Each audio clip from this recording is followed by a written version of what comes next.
वाङ्मे मनसि प्रतिष्ठिता मनो मे वाचि प्रतिष्ठितम्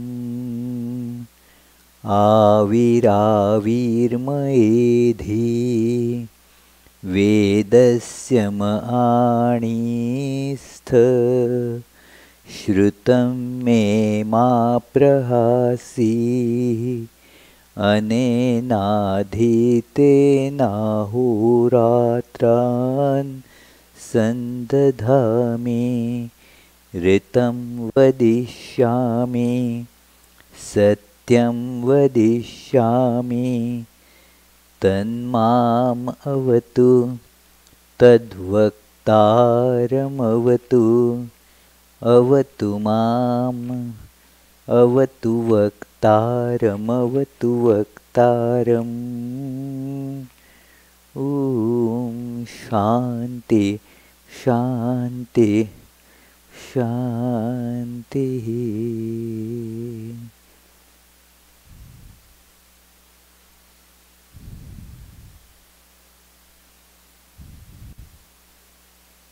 Let us feel our true divine nature within our heart as a steadily burning candle flame.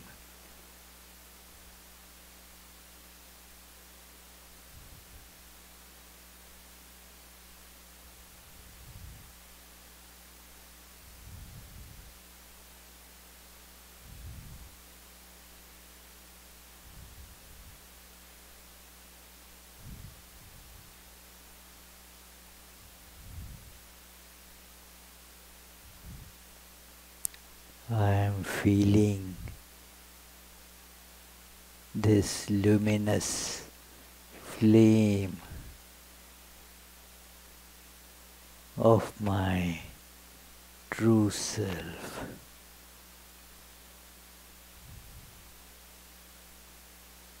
As I concentrate on it, I see it becoming brighter and brighter,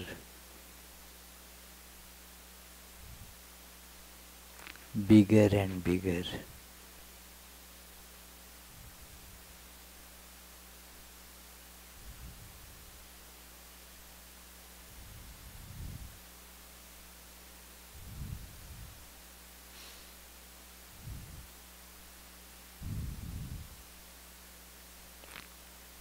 It has filled my whole heart.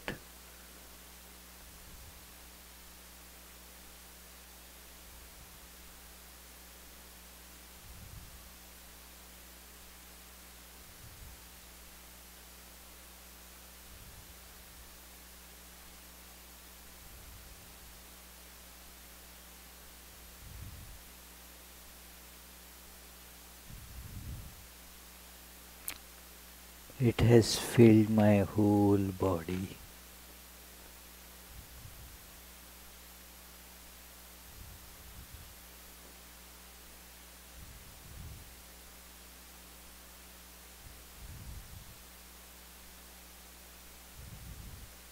My whole personality is luminous.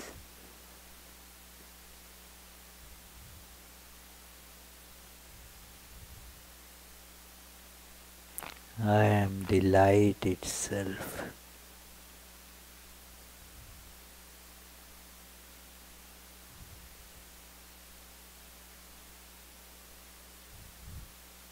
And with that,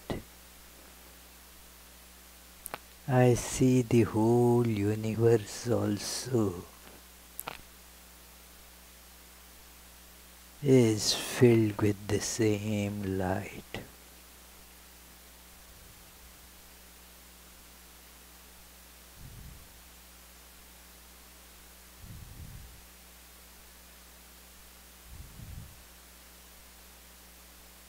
The whole existence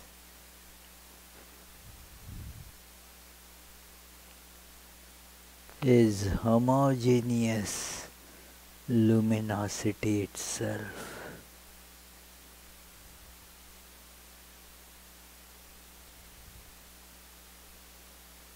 There is no separate I or mine.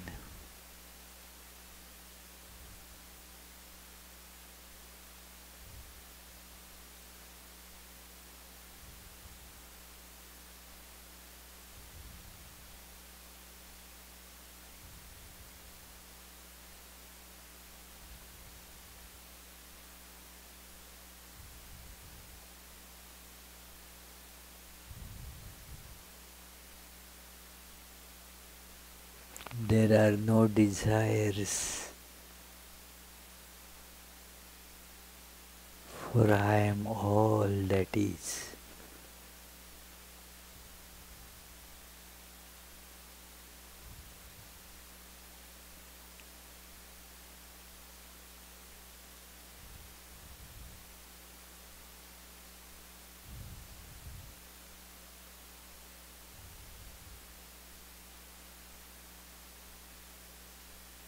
There is no bondage.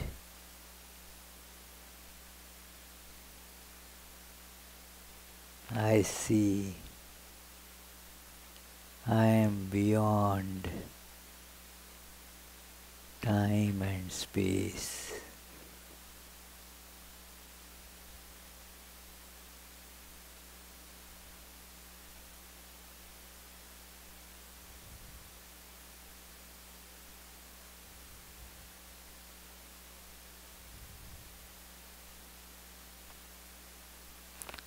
I am Chetanananda, the existence, consciousness, bliss, absolute.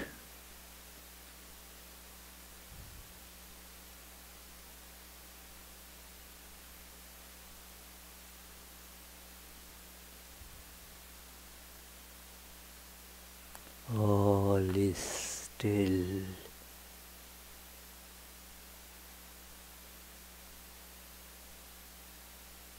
In one, there is no movement, no change.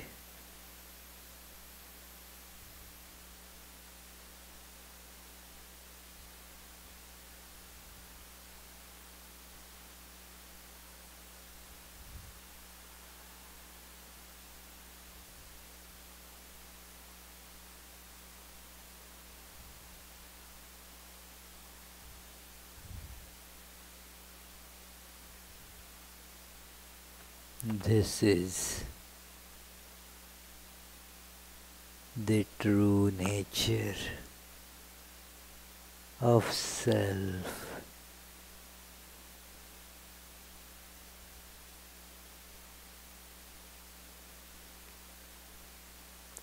Om. Peace, peace, peace.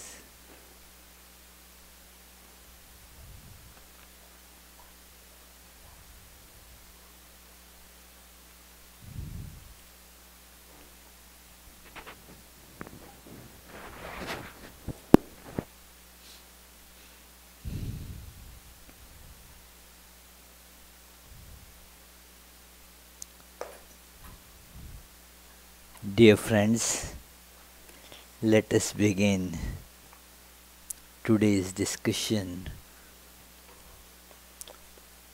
on this very special biography of Sri Ramakrishna, and his divine play, with our usual chant.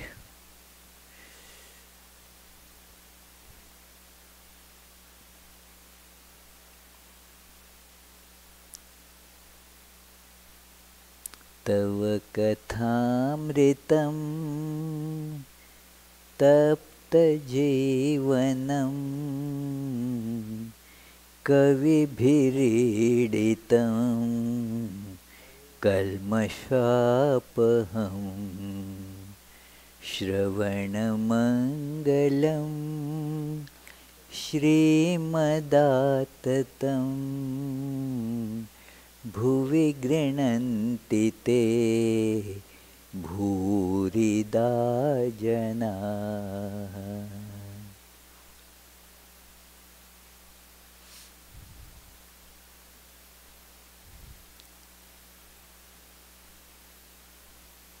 Sri Ramakrishna, on appearance an ordinary human being like any of us, in fact not even as good as most of us. He could not talk without stammer much. He was not as highly educated as all that are sitting here. He had no money. He was in a way very ordinarily dressed. Many ridiculed him as an insane person, a madman, intoxicated in something that is never seen, never known by most of us, something God, intoxicated in that awareness of God. And yet he was God incarnate. He was the greatest that a human being can ever think of becoming. He is God appearing in human form. That is a very intriguing thing, and Swami Saradananda, while writing this biography, maintains that he has tried to bring to our awareness, to our knowledge, that there is this divine principle that is all pervading, that is within everybody, that is the source of all joy. That very existence, consciousness, bliss, that is how scriptures describe it, Chetanananda, that is assuming a human form. And what is the purpose of assuming human form? God has no desires. Perfection cannot, have any possibility of desire. A desire means I don't have something, so I crave for it. I want this. That which is perfect, which cannot have any, therefore, lacuna, and therefore cannot have any need. No desire there. And yet, why has Sri Ramakrishna taken this form? Why God has assumed a human form? To teach mankind. That is the only purpose. Out of tremendous compassion, such form arises. That, there is suffering, and the suffering is due to this tremendous ignorance, that this division of I and world is as it is real, and thus we are kind of propelled to run after the various objects in this world. If we keenly observe what all these desires mean, is actually to regain our forgotten or lost divine nature. Every desire you can see is like had to get something, means what? Becoming one. It ends only when we reach that ultimate oneness. where this division between I and the world is gone. All our desires indicate that. Otherwise, where is the source of desires? And we see that, say for example, I have a desire to eat a candy. Now that desire I get a candy and eat it. Apparently the desire is fulfilled. I got the candy. What has happened? The distance between I and candy is gone. I and candy have become one. But then I have not become one with the whole existence, and so the desire still persists. It is again and again I keep on running after various different objects. But when this knowledge comes that all that is just this self, it is one without second, and the desires vanish, and thus vanish all the sufferings too. Desires are the cause of suffering. So, as they are eliminated, there is no suffering anymore. So, God assumes a human form to teach humanity this very truth. Howsoever difficult it may appear to practice, it is the truth. When Swami Vivekananda, he was giving these various different lectures, a question always cropped up, that is it practical? Is this ideal practical? And then he counters the question, what is meant by practical? If you say that practical, many of us have that idea. That also is rooted in deep ignorance. Practical means something by which we can earn money. Then that is practical. If I cannot earn money by it, then it is not practical. Well, if that is the idea, then this is not a practical ideal. But is it less true? The truth is truth. Whether you can experience it in your life or not, whether you understand it or not, truth is an independent thing. Truth stands on its own feet, whether you like it or whether you don't like it. Our innate divinity is truth, and so it is for us to realize it. The truth does not change for anybody.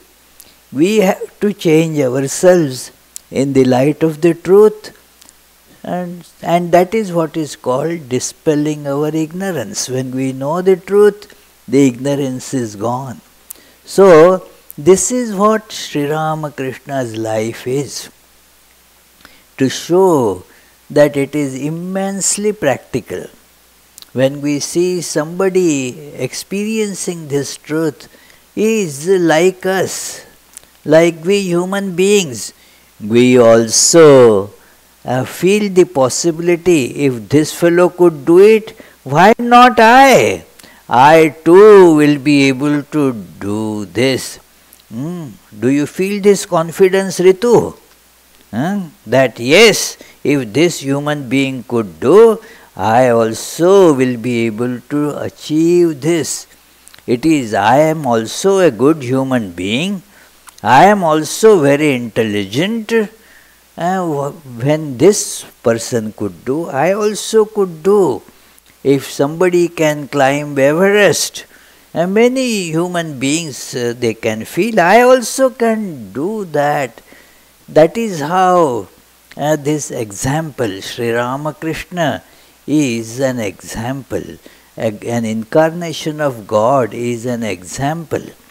As Jesus mentions, I am the goal, I am the way. Here is the goal. And how to achieve it? Well, here is the way. That is how the names of many of these wonderful books are, like Ramayana. Ramayana, what does it mean? That the ayana means the path that Rama took, the path that Rama traversed.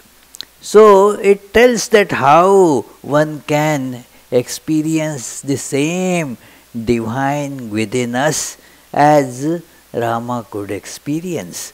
That is why it is Ramayana. It is a practical demonstration that how one should mold one's life. It takes molding of our life. May take, and not just may, certainly will take lot of efforts.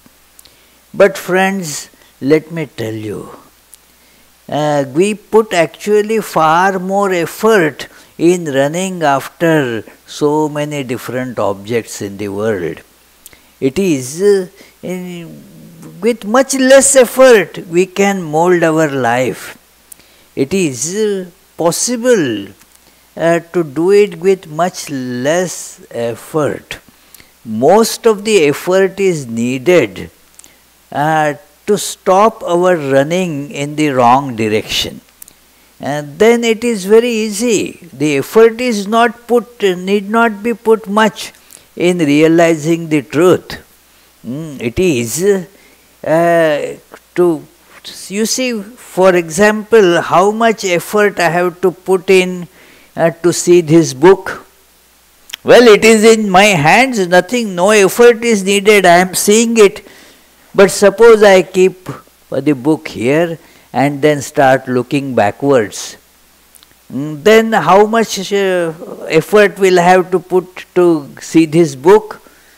Well, if in that direction you may say I have to go 25,000 miles, the periphery of the earth, I have to go that distance. But if I turn my face, it is right here. So, when we stop going in the wrong direction, it is right here. The efforts are needed only to dispel running in the wrong direction. So, that is why Lord Krishna says in Bhagavad Gita, that's a very beautiful, in a way, very illustrative verse, that he says, Tam vidyat dukkha sanyoga viyogam yoga samnitam sanishchayena yoktavya. That it is that although I call it yoga, means joining, yoga means to join, but actually it is viyoga, means it is separation. You are already joined with suffering, dukkha sanyoga. You are already joined with all that brings you misery. Now what you need to do is just to get disjoint from it. That's all. That is the yoga that you have to do. There is no further joining necessary at all. Just get disjoined with suffering. Buddha gave these teachings in such a masterful way that, look, this is the noble truth of suffering. Everything in this world is suffering.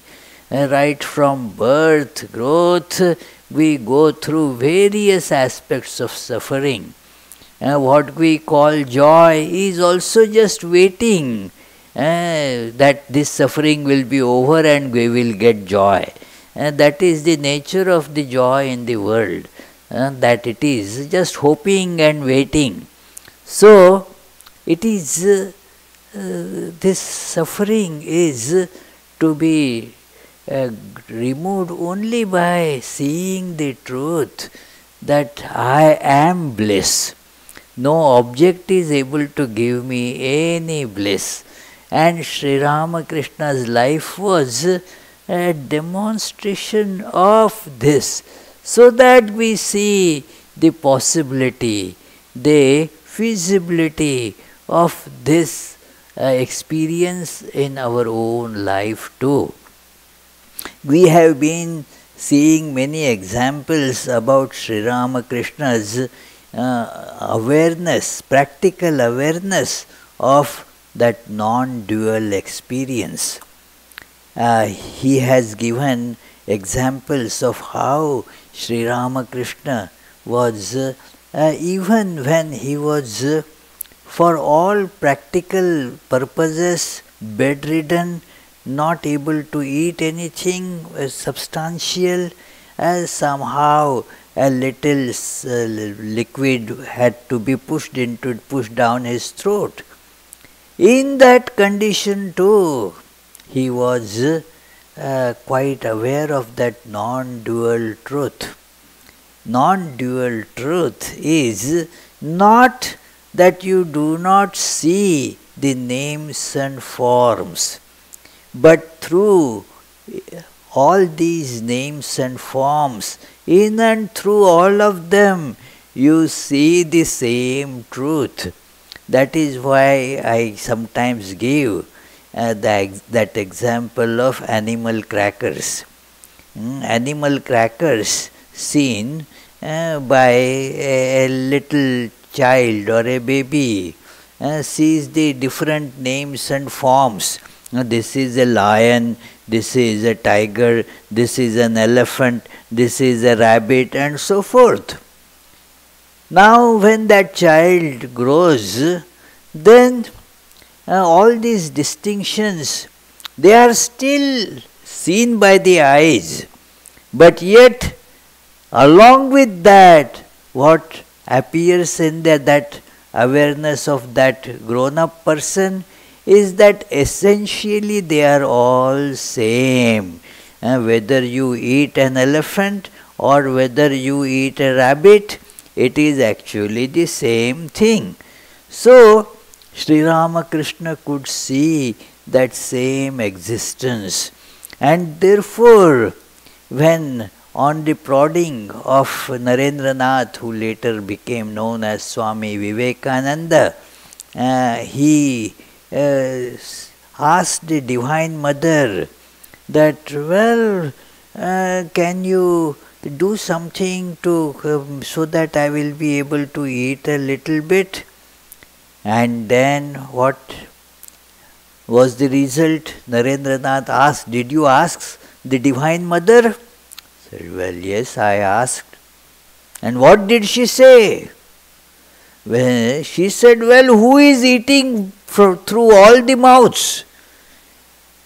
You are eating through all the mouths. What do you mean that you need a separate mouth to eat for yourself?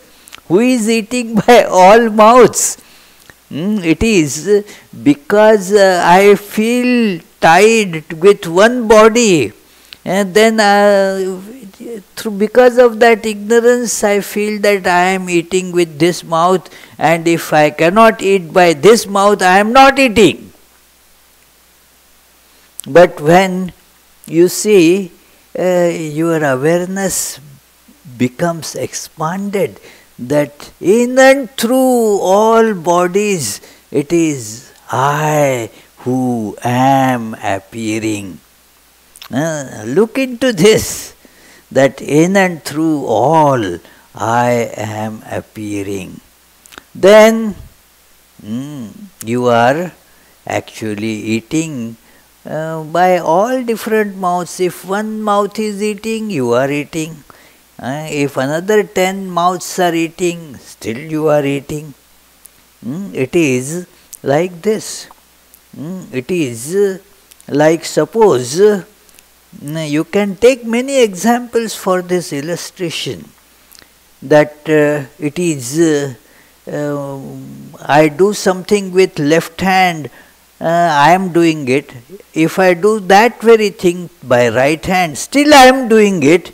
Not that somebody else is doing, it is the same being is doing by left hand or by right hand. So similarly, you imagine now that the one whose consciousness is expanded to see that all different hands and feet and everything is pervaded with the same one self.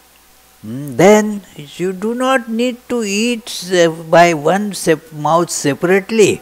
It is you are eating through all mouths. Also, there are some examples given which we actually some of them saw in our last class before we took a break from the study of this book, and that is how the wish that arises in Sri Ramakrishna's mind gets fulfilled. These circumstances arrange themselves in such a way that it comes about, because that awareness of same I in all. You can see this if the desire comes in this mind that, oh, lift the hand, then this hand will go up. But that Subhashish's hand will not go up because this I doesn't have the influence there. This is, fortunately for him, it is if imagine that the same I is everywhere, is my consciousness, then whatever wish appears in that heart, now that gets reflected in all different bodies. This is something very special that we see, therefore, in the life of such people, that the world bends to whatever they want to achieve, it comes to pass. So, that is, some examples are given here that Sri Ramakrishna thought that there is this, a little garden, but then the goats, cows, they are eating it. If there is a fence around it, that will be able to protect it. But now he was thinking how to get that fence made.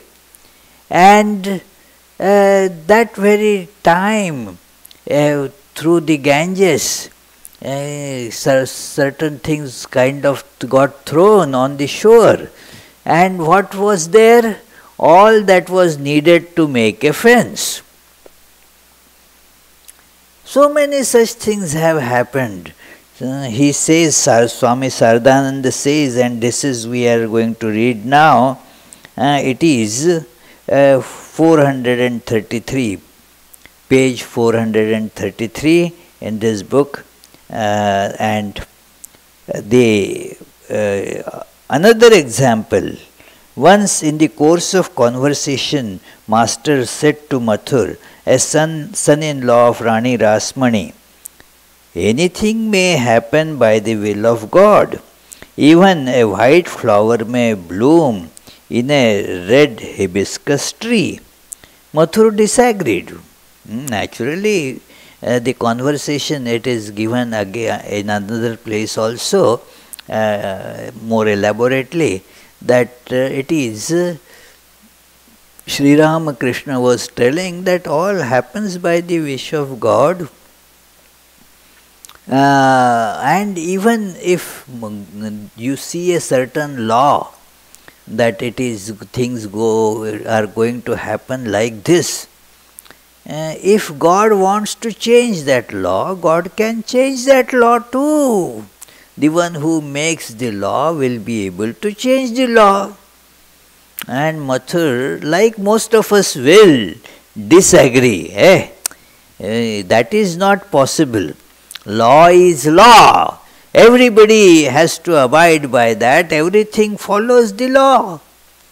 And so if a plant is supposed to get red flowers, he said, even if God wants the tree that is just made to bear red flowers will not get white flowers. And Sri Ramakrishna did not say anything, but he at that time went out to relieve himself, and then on the way back he just saw on the same twig of a hibiscus tree, there were two flowers, one was red and one was white. Now, of course, in biology one can explain it as an aberration, this, that. What aberration means is that the law it does not always stand. You give a nice name, aberration. What it means is the law doesn't get obeyed all the time. So, he just plucked that twig and kept before Mathur. Hey, now what do you want to say? He said, well, I can't say anything. In the face of this evidence, what can you say? It is, so the idea is that such events always took place. It is another, this example is that when Sri Ramakrishna, propelled by that divine design that he practiced, all different types of sadhanas, spiritual practices, to exhibit to the world that all different religions are the different paths to reach the same one goal. Sri Ramakrishna did not decide that, well, let me establish harmony of all religions. Not like that. But because of the tremendous love for God, he just had the desire to experience God in various different ways. The result of this was that harmony of religions got established. But he didn't deliberately try to establish harmony of religions. He had absolutely no axe to grind. He was propelled by just pure love of God. Like if somebody is, you see, very much attracted to say a building, looks so beautiful, an edifice, so looks from one angle, and then goes and sees from another angle, sees from another angle, because he loves that building. It is so attractive. So Sri Ramakrishna, propelled by the love of God, now sees God from one side, from another side, by this path, by that path. Now, to train him in all different paths, you need teachers, and all teachers were brought to teach Sri Ramakrishna by Divine Mother. Just by the thought that, well, let me practice the disciplines of different religions, and then the teachers would come to him to teach. So this happened. It is a wonderful thing to see that how Sri Ramakrishna's thought could put actually the things in this world accordingly, could change the things in this world accordingly. Then another thing Sri Ram about this is being given. We could mention many such examples. When we reflect on these events, we can see that many of the masters' ideas did not remain as mere thoughts like those of ordinary human beings. Ordinary human beings, we do not have much control, and therefore things beyond our control, even we wish for that, it doesn't happen. There is that saying also in English that it is, if wishes were horses, then the beggars would be the best riders, you see. It is, wishes are not how it is, they do not find they going because there is no means, that it is our means within our control are very little, and even that also depends on some superpower that controls it. It is that one of our Swamis was going in a bus, and a lot of people, it was a full packed bus, and in India somebody was the driver. Everybody was thinking that the driver, he was apparently driving with full confidence and skill, but then while driving he would look back. Hey. And then this Swami who was sitting on the front seat was observing and was getting scared that, oh well, one should drive in the direction of your whatever you are seeing. Your sight and your driving should be in the same direction. So he tried to tell that driver, indicated, and then afterwards the driver started saying, still was looking back, obliquely looking at this Swami, that, well, people think that they know driving. Who drives? Well, the driver thinks that he is driving, but the real driver is different, So, of course, don't try this out. he was an expert, really expert driver, so could say that. But the point is that whatever we think we can do is also dependent on so many other factors. Just because I want, it may not happen. What can be done? It depends. It is like when we in New England, when we arrange a program outdoors.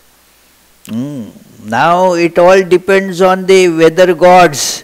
The gods there, whether there will be snowstorm, whether there will be rain or what. We cannot control those things.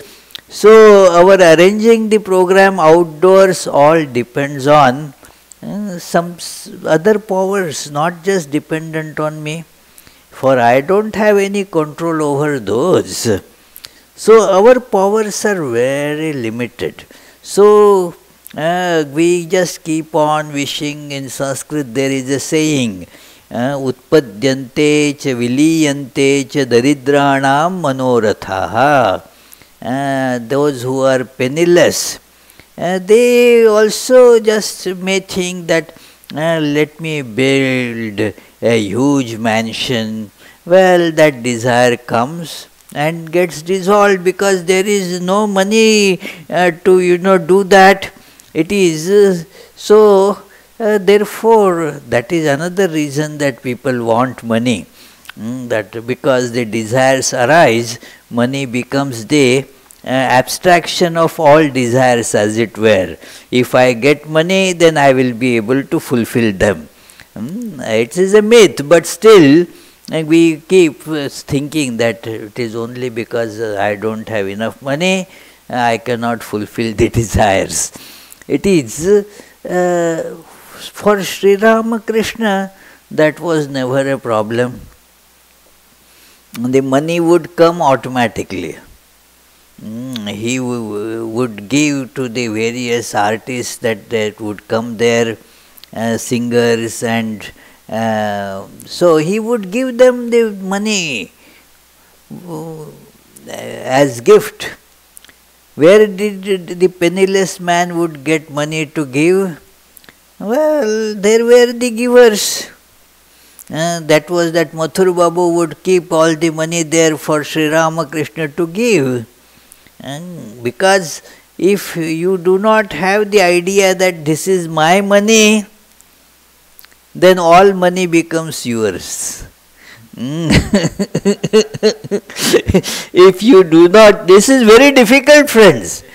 If I think that this is my money, then that is only my money, which gets finished very quickly, which is always very little. Even with Bill Gates or anybody, it is always very little. You want always more. So it is, but if nothing is mine, then everything is mine, you see. So that is how you do not get bothered by that, your wishes come to fruition. It sounds very difficult, but that is how the situation is. It is, you don't lack the resources because you are connected with the universal mind, you see. Then whatever is the desired from that mind comes to fruition, because there are always the means. For those who have limited awareness, they don't have means. So their desires keep on expanding, never coming to fulfillment. So this is what Sri Ramakrishna's case is. It is according to a mysterious law unknown to us, his thoughts produced corresponding changes in the events of the external world. We leave the matter here after simply relating the truth. Let the reader reflect upon and discuss those facts and draw his or her own conclusions. It is difficult to accept these things because we are so much rooted in the ignorance. It is difficult to accept if a person of knowledge is telling, and still it is difficult to accept. I had given my own, how silly it was, but I was so sure that I am right. It happened in very cold this thing of the month of January, 2nd or 3rd January, and I had gone to Marshfield. There used to be our retreat center then, and then when I used to go there, I used to go to a small pond which had fish.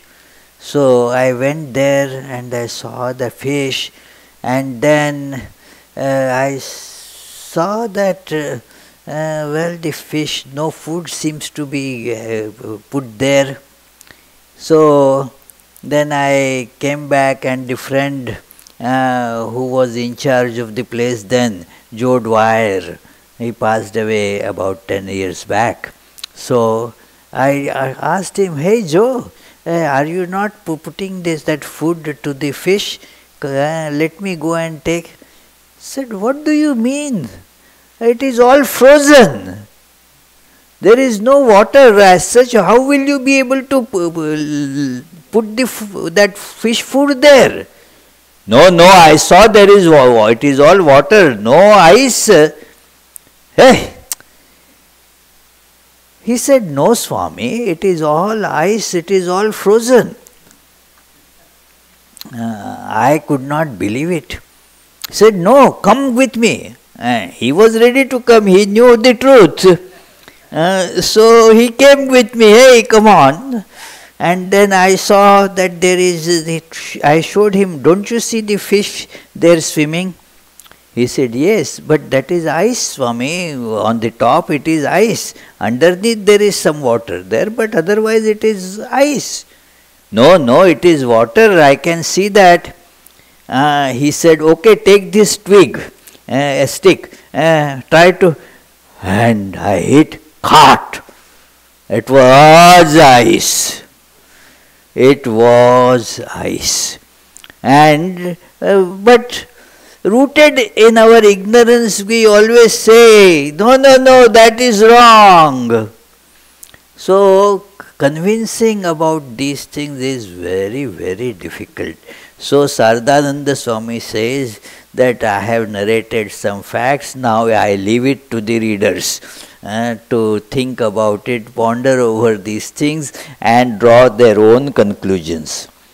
Another thing now he is going to describe here is that how Sri Ramakrishna was connected to all different devotees according to their specific moods, specific constitutions. See, to teach somebody is not easy. You may be having the understanding of the subject, but every student has a particular bent of mind through which the learning happens. So you need to see the mind of that student, get connected with that, and thus you can teach that person. It is every person has a different way of getting connected with the subject, and so it is true with even ordinary subjects of learning, secular subjects of learning too, that all are not therefore good teachers. A good teacher not only has to have the knowledge of the subject, but how to put that knowledge in a student is a different skill altogether. So we see here Swami Saradananda is describing that. We mentioned earlier that Master always remained in Bhava Mukha except when he was in Nirvikalpa Samadhi. This topic, this earlier chapter described this state of Bhava Mukha, which is a very special word. I do not find this word. I looked into many places, but none of our ancient scriptures mentions this word, Bhava Mukha. It is through Sri Ramakrishna that this world has, I think, first heard this word, Bhava Mukha. Means what? It is, to put it very simply, the whole chapter was that discussion that you remain on the threshold of the two states, two different worlds, the world of all-pervading reality and the world of appearances. Both these worlds are accessible to this person, is on the threshold of these, can go here, can go there. That was the condition of Sri Ramakrishna. At just a moment's notice, he could go into Nirvikalpa Samadhi, where he would lose the awareness of all names and forms, but the awareness of the divine would remain. And then there was the time when he would see the names and forms, but those names and forms would be filled with the divine awareness, and not just names and forms. That is where our vision of this world and Sri Ramakrishna's vision of this world is very different. We see each different form and give it a different name. So for us, this is a chair, this is a microphone, that person there is Richard, that person there is Rosio, this is Millie sitting here, and this is Abhijit, and so forth. We will see these as different people. Now Sri Ramakrishna is seeing them as different people, different things. But He could see in and through all these different things the same one divine expressing itself. It is like that. It is like a wax museum. There are the different statues that Madame Tussauds very famous, that wax museum. So many statues. Now those people are different. Certainly Churchill is not same as Hitler. But whether Churchill or Hitler, it is wax. So it is wax. That is what Sri Ramakrishna would see. Whether it is chair or microphone, this person or that person, it is God. That awareness was never absent.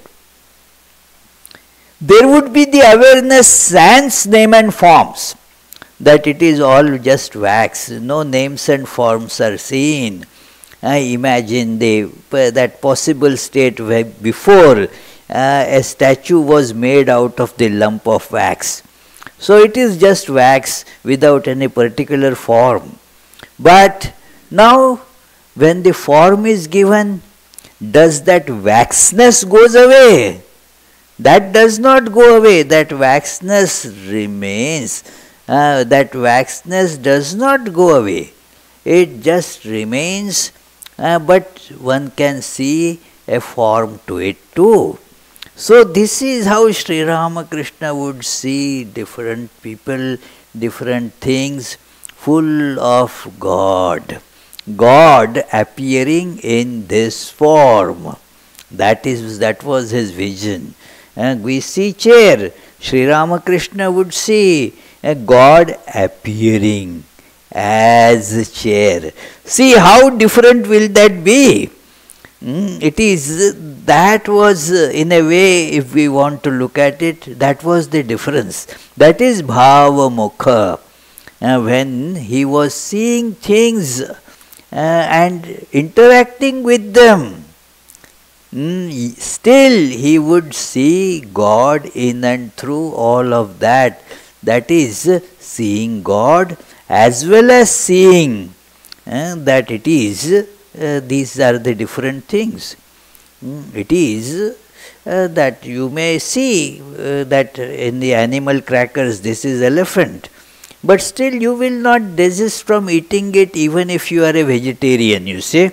It is, you are not eating elephant, you know. It is the same cookie dough that is put into all these. So, this is how it is described here, that how the different relationships, he is seeing the difference. And so is applying that difference with this knowledge of unity too. So, let us read only this paragraph. We shall take it up for discussion next Tuesday, because the time today is running out. That is why he established a unique relationship with each devotee and maintained it steadfastly, as we noticed. It is now well known that the Master had a lifelong relationship with all women as mother, recognizing them as veritable manifestations of the Divine Mother's blissful and creative aspects. But it seems people do not know that he also had particular relationships with individual male devotees. So, it will not be out of place here to say something in that connection. Generally, the Master classified his devotees into two categories: those who originated as aspects of Shiva and those who were aspects of Vishnu. He said that there were differences between those two groups of devotees in terms of nature, conduct and behavior and aptitude for spiritual practices. The master understood this very well, but it is beyond our capability to explain exactly what the difference is. Master understood it, but it is not easy, beyond our capability, he says, author says, for us to understand it. What exactly he means by them. There will be some description using Sri Ramakrishna's own words, that what is really, why is the one disciple being called from Shiva, he is from Shiva, and another from coming from Vishnu. We shall try to see those things in the next class. Today we shall now meditate for just about 30 seconds. And then if you have any comments or questions, you can certainly make that.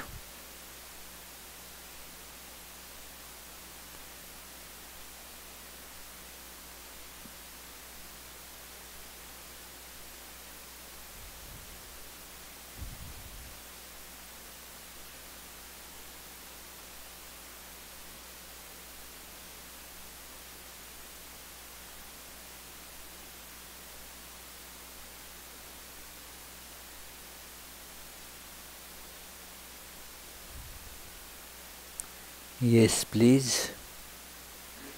Anybody has a question? Oh, okay. He has one. You also have one. Okay. Okay.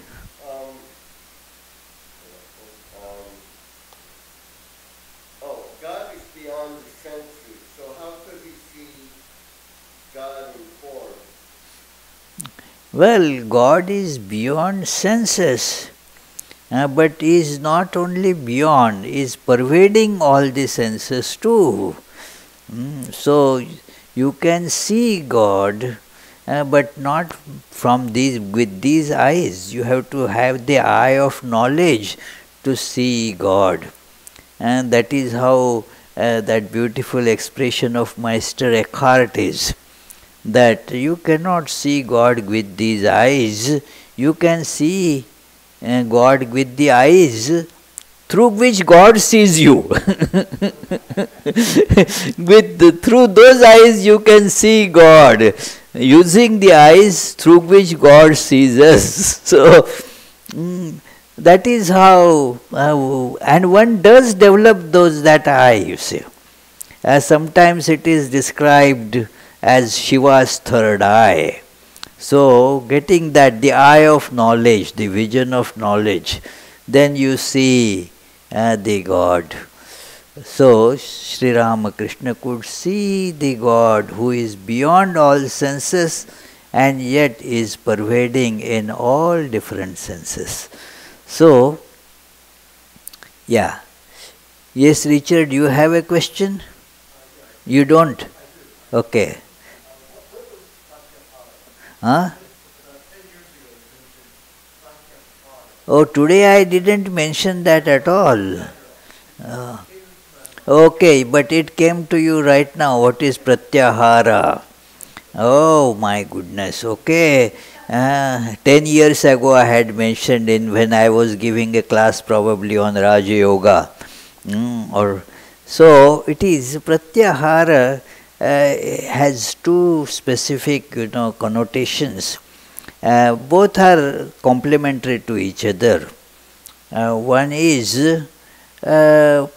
ahara means to take in, and pratyahara means against that, not to take in. You use emails, isn't it? There are so many emails that come in your inbox, but you suspect that this is a spam, this is a phishing email, so you don't open it. Especially you don't open the attachments.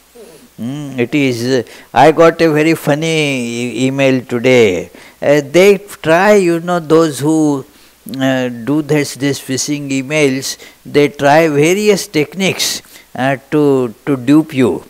I got email today. It was actually because I got cheated, not really, but somewhat. So I am very cautious. I don't take that in. It is, the email said that, well, it seems, just verify this transaction on your credit card. It probably, it appears to be wrong. It appears to be spam. You are being duped, it seems. We are holding it. If you want further information, just click this. And then, oh my goodness, this is not the transaction I made. Let me immediately do something about it. And then somebody may click on it, and that's it, you know. It is yeah. So that is taking in. When you take in, that is ahara. Pratyahara is seeing the danger and not taking in. So the world is trying to pour in and through all our sense organs, and we should not let everything come in. Only that which is beneficial to me should be allowed to come in. Otherwise, that is the reason that our mind gets disturbed. That you see something that makes the mind go haywire. You read something, the mind gets disturbed. That is how you yourself disturb your mind. Who told you to get it in? If it is, isn't it my responsibility to keep my mind peaceful and poised? It is my responsibility. It is not the responsibility of CNN or other those things to keep me peaceful. It is my responsibility. So I must control it. That is called pratyahara. Not to let your organs accept everything that is offered to them. Basically to learn to use our sensory organs as the doors rather than just the holes. Do you see this? If your house has a hole, not a door, then anything can get in. But if there is a door, then you see who is coming for them, and then you will open the door. There is a hole also in the door to see who is coming. So if you see somebody holding a gun and a scarf around the mouth and all, then will you open the door? No, you will call 911, you say. It is, instead of opening the door. So it is like that. But if it is just a hole, then it will get in. We have to train ourselves, to use our sensory organs as what? Doors, not holes. That is called pratyahara. That is one thing. As second idea associated with it is that you do not take in anything because everything is with you. Why you want to take things in from outside? Do not take things in since you don't need them. So that is another meaning of pratyahara. Keep yourselves. It is described in Sri Ramakrishna's life that when he would sit for meditation, pratyahara is a step before meditation. Dhyana, dharana and dhyan follows that. Means trying to hold on to your ideal and getting merged into that ideal. So pratyahara is a step before that. So when he would sit for meditation, he would hear all the joints in the body as if they are getting locked. Cut, cut, cut, he would hear the word as if the key is being turned into the locks, and now they are locked. He couldn't do like this as one does in sitting meditation. You sit, but then there is the movement is going on. No, with Sri Ramakrishna, it wouldn't be possible because it is all locked. Nothing will get in. And the world will not get in at all. And that is pratyahara. So this is the idea anyway. So let us conclude with the closing prayers. There is a retreat on coming Saturday, day-long retreat, but to attend it requires prior registration. You can register in the office or you can register online, whatever works best for you.